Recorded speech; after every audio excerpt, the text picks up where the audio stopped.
For us, the disciples of Abraham Joshua Heschel, the Jewish philosopher and social activist, this week, every year, is very special. Last Shabbat, Yudchet Tevet, we marked his Yortzeit, and next Shabbat, Kafhei Tevet, we mark his birthday.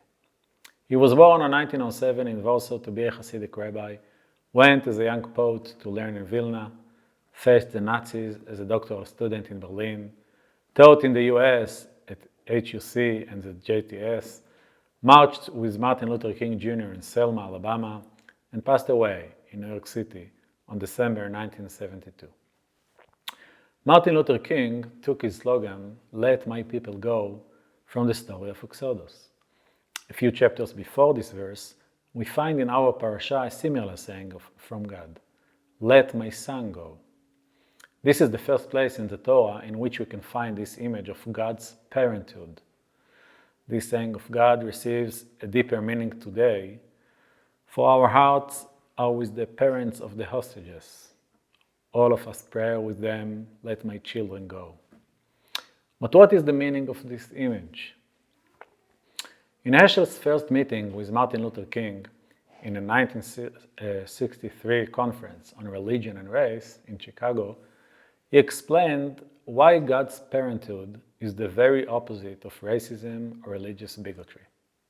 And I quote, "What is an idol? Any God who is mine but not yours. Any God concerned with me but not with you is an idol.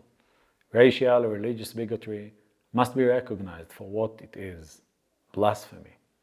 To think of man in terms of white, black, or yellow is more than an error. It is an eye disease, a cancer of the soul. God is every man's pedigree. He is either the father of all men or of no man.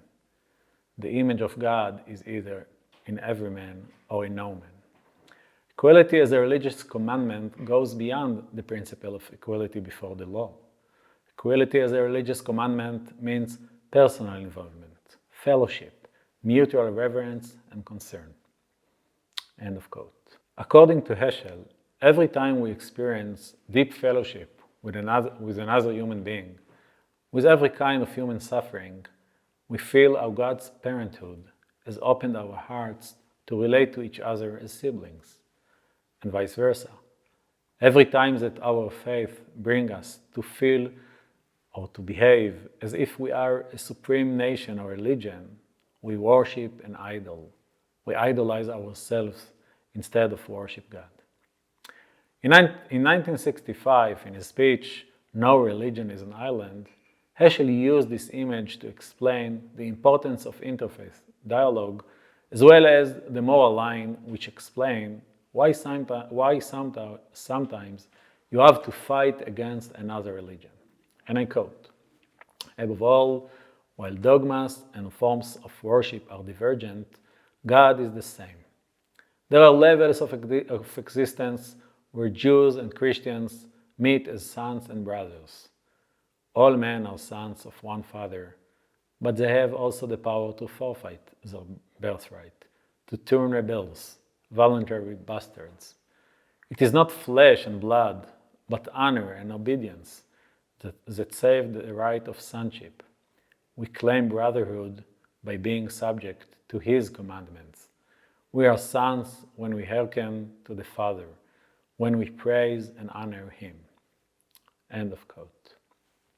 The parenthood of God is the source of interfaith dialogue between siblings, and at the same time is the source for the moral line. The paganism of anti-solidarity, of racial or religious bigotry, is blasphemy against the parenthood of God.